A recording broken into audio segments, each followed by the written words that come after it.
비극이 시작된 건 2022년 6월 16일 오후 5시 무렵 급히 주차를 한 남자가 무거운 걸음으로 컨테이너 건물 안으로 들어섭니다. 40분 남짓 검은 옷을 입은 여성과 대화를 나누다 갑자기 품 안에서 흉기를 꺼내 상대방의 복부를 수차례 공격하기 시작한 남자. 그 뒤 소란에 놀라 현장으로 뛰어온 흰옷을 입은 여자와 마주한 남자는 그녀의 애원에도 불구하고 사정없이 등을 찌릅니다. 곧이어 주변에 있던 남성이 그를 막기 위해 몽둥이를 들고 컨테이너 안으로 들어섰지만 무자비하게 흉기를 휘두르는 남자를 막지 못했습니다. 세 사람을 제압한 남자가 쓰러진 사람 곁을 지나 달아나는 데 걸린 시간은 불과 25초. 흰옷을 입은 여성이 간신히 이웃에게 도움을 요청한 뒤에야 이 끔찍한 사건이 세상에 드러났는데요. 구급대가 급히 현장에 도착했을 때 세 분 중에 한 분은 이미 심정지 상태셨습니다. 다른 한 분은 계속 기면 상태로 다수의 출혈과 다수의 자상만 확인되는 상태였고, 나머지 또 한 분은 어깨 쪽에 깊은 자상이 있어서 호흡 곤란 및 심한 통증을 호소하시는 상태였습니다. 결국 흉기에 찔린 3명 중에 2명은 과다 출혈로 사망하셨어요. 예리한 흉기로 여러 군데를 찔러 검은 옷을 입은 여성을 살해하고 또 다른 여성에게도 한 군데에 치명상을 입힌 범인. 이 범인은 이 일을 저지르고 난 뒤 옆마을로 향했습니다. 그 후 본인도 지쳤는지 한 집 앞에 주저앉았습니다. 그리고 이 모습을 한 이웃 주민이 목격을 했어요. 이때 마주치신 거예요. 범인과 이웃 주민분이 눈이 딱 마주치니 이 범인은 아무렇지도 않게 이렇게 얘기를 했습니다. 담배 하나만 빌려달라고. 이때 이 사람의 촉이라는 게 있잖아요. 이 이웃 주민분이 이상함을 느낀 거예요. 담배를 딱 이렇게 건네주는데 담배를 받는 그의 손에, 그의 옷에 피가 흥건하게 묻어 있었으니까. 그리고 얼마 안 가 범인은 말했습니다. 제가 사람을 죽였으니 경찰에 신고 좀 해주십시오. 평화롭던 전남 정읍의 시골 마을은 이 사건 이후 공포에 휩싸였습니다. 이 사건으로 2명이 사망하고 1명이 크게 다쳤습니다. 그런데 여기서 더욱더 충격적인 건 이 가해자와 피해자 모두 가족이라는 거예요. 피해자는 이 범인의 아내분과 처남 부부였습니다. 처남만 사셨어요. 그렇다면 범인은 왜 자신의 아내와 처남 부부에게 흉기를 휘두른 걸까? 중환자실에서 일반 병동으로 옮겼지만 팔과 다리에 4번의 수술을 해야 했던 참혹한 현장에서 홀로 살아남은 처남분. 이게 사건 자체의 충격도 충격이지만 내 몸이 이렇게 됐다는 것도 충격이지만 매형 손에 지금 자기 친누나와 아내분을 잃으신 거잖아요. 이 정신적인 충격이 도대체 이들에게 무슨 일이 있었던 걸까요? 이 처남분이 누나 부부에게 심상치 않은 일이 벌어지고 있다는 걸 알아챈 건 사건 이틀 전에 이 매형이 이 처남분의 아내한테, 와이프한테 연락을 한 거예요. 처남댁한테. 지금 내 아내가 나한테 이혼하자고 한 뒤에 집을 나갔다. 그리고 연락이 안 된다. 어디 갔는지 아냐. 지금 내가 일도 손에 안 잡히고 죽겠다. 빨리 이혼하든 뭐하든 빨리 만나서 풀 거 풀고 얼른 해결을 좀 하고 싶다. 계속 이렇게 연락이 온 거예요. 만나서 결론을 짓고 싶다는 매형의 간절한 부탁에 이 처남분이 어렵게 누나와의 자리를 마련해 준 겁니다. 그런데 그날 이 매형 강씨가 이런 일을 벌였던 거예요. 그렇다면 이 매형 강씨는 왜 이런 일을 벌인 걸까? 경찰에 체포된 후 강씨가 주장한 범행 동기는 종교적인 갈등이었습니다. 종교. 아내가 종교에 빠져 평소 가정 불화가 깊었다고 주장한 강씨. 강씨는 사건이 있기 전 이 처남과 처남의 아내분에게도 종교 얘기를 꺼낸 적이 있었습니다. 실제 그때의 녹취를 그대로 들려드릴게요. 누나가 이제 교회를 이제 나는 이제 이 교회를 다니는 걸로 지금 한다는 이제 되거든. 그래요? 자꾸 이제 핸드폰을 갖다가 숨기는 거야. 그러니까 이제 내가 걸릴까봐 존경을 가질 수 있어. 그게 근데 아마 너 이제 이런 경우야. 그러니까 핸드폰을 자꾸 너 보면은 너 핸드폰을 들고 와. 그러면 오해를 할 수가 있잖아. 그냥 딱 안 해. 누나가 이제 교회를 정말 두 사람의 목숨을 앗아간 범행이 종교 때문이었던 걸까요? 하지만 조사 결과 사망한 아내분 교회에 나가신 적이 없다는데, 그런데 강 씨는 왜 비극의 원인을 종교 탓으로 돌리고 있는 걸까요? 이 아내분이 이혼하자 하고 집을 나가신 후에 이 강 씨가 혼자 막 생각을 한 거예요. 이 여자가 집을 나가 어디를 갔을까 계속 생각하다가 아들분한테 물어본 겁니다. 아들, 네 엄마 어디 갔을 것 같냐? 그러니까 이때 이 아들분이 엄마 교회 같은데 잡혀간 거 아니야? 이런 식으로 그냥 아무 생각 없이 툭 던졌는데, 그때부터 미친 듯이 그쪽으로 빠져들기 시작했다는 거예요. 진짜 아내가 그 종교적으로 문제가 생겨가지고 걔네가 포교해서 데려간 거 아니야?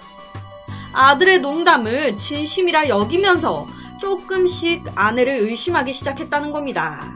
사실 이 아내분이 신앙생활을 했다는 건요, 이 아내 쪽의 가족들, 처남하며 친정 가족들은 아무도 몰랐습니다. 금시초문이었어요. 그렇다면 강 씨가 흉기를 휘둘러 가족의 목숨을 앗아간 진짜 이유는 뭘까? 이 아내분이요, 강 씨와의 결혼 초기 때부터 많이 힘들어 하셨다고 해요. 당연히 친정 가족들에게도 좀 이런 힘듦을 내비치셨겠죠. 그러니까 이때 남동생인 처남하며 친정 가족들이 물어본 거예요. 왜 이렇게 결혼 생활 힘들어 하냐? 왜 헤어지고 싶어 하는 거냐? 뭐 특별하게 이유가 있냐? 그러니까 이때 이 아내분이 남편 강 씨의 폭력성, 그리고 다혈질, 그리고 을처증, 그리고 성도착증 등등을 얘기하셨다고 해요. 불과 25초였습니다. 그 짧은 시간 동안 2명을 숨지게 하고 1명에게 중상을 입힌 강 씨. 그는 아내와의 종교 갈등으로 홧김에 범행을 저질렀다고 주장하고 있습니다. 하지만 미리 준비한 흉기로 살려달라 애원하는 처남 부부에게까지 상해를 입혀 끝내 처남댁, 그러니까 처남의 아내분까지 숨지게 만든 그의 행동은 그의 말과는 달라 보입니다. 두 부부에게 벌어진 끔찍한 비극, 도대체 어디서부터 잘못된 걸까요? 이 강 씨와 아내분은 결혼 생활을 거의 한 20여년 가까이 하신 상태였어요. 짧은 결혼 생활이 아니었습니다. 하지만 아내분에게 강 씨와의 결혼 생활은 지옥이나 다름없지 않았을까. 사건이 일어나기 3일 전 처남댁, 그러니까 처남 아내분과의 통화에서 이 강 씨는 조금 이상한 말을 합니다. 그 실제 녹취를 그대로 들려드릴게요. 둘 중에 하나야. 다른 남자하고 만나서 있던가 안 언니하고 있던가 뭐 그 둘 중에 하나지 뭐. 그 친구가 나를 자극하기 위해서 연명하겠다는 얘기를 해줘. 근데 희한하게 나도 그런 얘기를 듣는데 흥분이 되더라고. 그런 거 보면은 원초적인 본능이라고 싶으시면 못 알아봐. 그러니까 전에 이제 막 만나보고 알아, 뭐 그래라, 너 맘대로 해라, 그럴 적에는 되게 우리가 좋았어. 둘 중에 하나야. 다른 남자하고 만나서 있던가. 그러니까 아내가 다른 남자와 관계를 맺은 이야기를 들려주는 게 성적으로 흥분이 돼 외도를 보냈다는 겁니다. 아니 이게 무슨 말이야. 이 사망한 아내분의 가까운 지인 얘기로는 이렇습니다. 이 남편 강 씨가 아내분한테 소위 채팅 어플 이걸 사용하게 했다는 거예요. 그 어플을 이용해서 자연스럽게 남자를 꼬시고 그 남자와 성관계를 하라고. 강 씨 아내분이 그렇게 다른 남자와 관계하잖아요? 그럼 강 씨는 아내와 사전에 전화통화를 켜놓고 다른 남자랑 내 아내가 하는 그 성관계 소리를 듣고 흥분하는 거예요. 그리고 이때 아내분은 성관계한 남자에게 돈까지 받았습니다. 와, 이거 전에 부천 얼마 전에 다뤘던 이 아래 사건과 너무 또 비슷한 말도 안 되는 사건인데, 지금 부천에서 일어났던 이 말도 안 되는 사건이 정읍에서 또 일어난 거거든요. 위에 느낌표를 눌러주시면 제가 얼마 전에 이 사건과 비슷한 부천에서 일어난 사건을 다뤘었어요. 같은 여자로서 너무너무 화가 나는, 이제 느낌표를 눌러주시면 바로 연결이 될 겁니다. 이 사건 또한 그래요. 이 아내분이 절대 원해서 그런 게 아니에요. 강압에 의해서 이렇게 하실 수밖에 없으셨던 겁니다. 당시에 이 아내분께서도 진짜 그 친한 지인 한 분한테만 이제 이런 걸 다 털어놓고 죽고 싶다고 그러셨대요. 남편 강씨가 이게 병이라고. 안 한다고도 하셨겠죠. 미쳤냐고도 하셨겠죠. 하지만 이 강씨가 가만히 있었겠습니까? 아이까지 있는 상황이고 폭력성도 있었는데, 결혼 생활이 20여 년 가까이 됐어요. 이 아내분이 얼마나 힘드셨겠어요. 이걸 누구한테 말도 못하고 이러다가 미치겠다, 내가 죽겠다 싶으니까 끙끙 앓다가 이혼하자 하고 집을 나오신 건데 이렇게 된 거잖아요, 지금. 정말 지금 이 부천에서 일어났던 사건, 이 사건의 피해자 아내분도 자살 시도까지 하실 정도로 엄청 힘들어 하셨거든요. 이때 이 강씨의 아내분도 이 20여 년의 결혼 생활이 누구에게 말도 못하고 지옥이나 다름없지 않았을까. 아내에게 성매매를 강요한 뒤 자신의 비상식적인 성적 욕구를 충족하고 돈까지 벌었다는 강씨. 9살 연상인 강씨의 구애 끝에 결혼했지만 10년 이상 가장 노릇을 했다는 아내. 이 아내분은요, 말도 안 되는 강요에 가정폭력까지 있었다 보니 이혼하려고 병원에 가서 진단서를 떼 모으기도 하셨습니다. 하지만 이혼해 주겠습니까? 순순히 이혼해 줬다면 이런 일 자체가 일어나지도 않았겠죠. 아내분이 강씨의 곁에서 도망치려고 친구한테까지 도움을 청하고 연락 끊고 도망도 가보고 다 해봤었대요. 그런데 어떻게 다 알고 찾아와. 여기서 한 가지 의문점이 생기실 수도 있어요. 결혼 생활을 20여 년을 하신 상태였거든요. 20년 동안 그걸 어떻게 참고 살았나? 왜 더 빨리 이혼 절차를 밟던지 뭔가 경찰한테 도움을 요청하든지 좀 더 빨리 직접적인 행동을 취하지 않았나? 이 아내분이 강씨의 아내이기도 했지만 어머니이기도 했습니다. 자녀분들이 계셨어요. 그런데 이 사건이 일어났을 때쯤이 딱 아들분이 20살이 되던 딱 그때였다고 합니다. 평소에 되게 아들 걱정을 많이 하셨대요. 만약 내가 강씨와 이혼하면 우리 자식들은 어떻게 되는 건가? 우리 아이들이 많이 상처받지 않겠나? 그러다 보니 자식이 성인이 될 때까지 참고 버티신 것 같다고. 그러다가 아들이 딱 성인이 됐을 때 이제 이혼하자 하고 좀 더 직접적으로 다시 의사표현을 하셨던 거예요. 남편의 집착과 폭력에 시달리며 긴 시간 고립돼 있다가 뒤늦게 이혼을 요구한 아내분. 가정법률 상담소에서 비로소 이혼 문제를 상담받은 그날, 그녀는 살해당했습니다. 왜 이런 결론이어야만 했던 걸까요? 강씨는 이렇게 얘기합니다. 내가 죽이겠다고 살인을 계획한 게 아니라 나도 너무 힘들었고, 순간 마지막에 종교에 빠져 있는 듯한 아내가 막내딸을 데리고 가겠다 말을 하는데 그 순간 내가 너무 화가 났고 눈이 돌아버렸다. 그래서 나도 모르게 욱해서 그렇게 돼버렸다. 그럼 그 현장에 칼은 왜 숨기고 갔던 걸까? 이 부분에 대해서 강씨는 불안해서 가지고 간 거였다고 얘기했습니다. 그렇다면 여기서 또 의문점이 생기는 게, 그럼 아무 죄 없는 천안 부부에게는 왜 흉기를 휘두른 걸까요?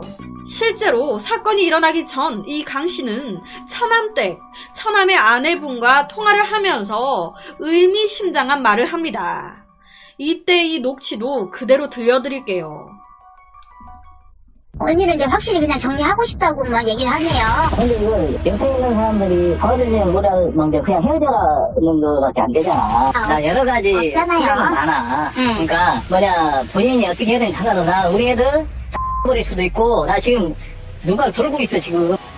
언니는 이제 확실히 그냥 정리하고 싶다고 막 얘기를 하네요. 그리고 다음날 강 씨는 자신을 벗어나려 하는 아내와 이혼을 말리지 않은 천안 부부에게 흉기를 휘둘렀습니다. 전문가들은 이 사건은 전형적인 이별 범죄다라고 얘기합니다. 이별 범죄에서 그 행위자들, 범인들의 심리는 대개 상대방을 자신의 일부로 생각을 한다고. 자신의 소유물, 그냥 내 거, 물건. 그러니까 내 건데 감히 네가 도망을 가려고 해? 너는 내 건데? 이 사람이 자기와 분리되려고 하는 행위 자체를 납득할 수가 없는 거예요. 자신의 감정이 조금 남아있잖아요. 여전히 내가 너에 대한 미움이든 정이든 뭐든 감정이 남아있는데 감히 네가 내 감정을 버려? 그러면서 참을 수 없는 분노를 느끼는 거라고. 그 분노에 이제 상대방을 처벌하고 응징하기 위해 살해하는, 한 남자의 잘못된 선택으로 두 가정이 파탄이 났습니다. 죽여서라도 그가 얻으려고 했던 건 뭐였을까요? 아직까지도 이 사건은 재판 중입니다. 엄중한 처벌이 이뤄졌으면 좋겠습니다. 그래서 오늘은 정읍에서 일어난 안타까운 한 살인사건을 가지고 왔습니다.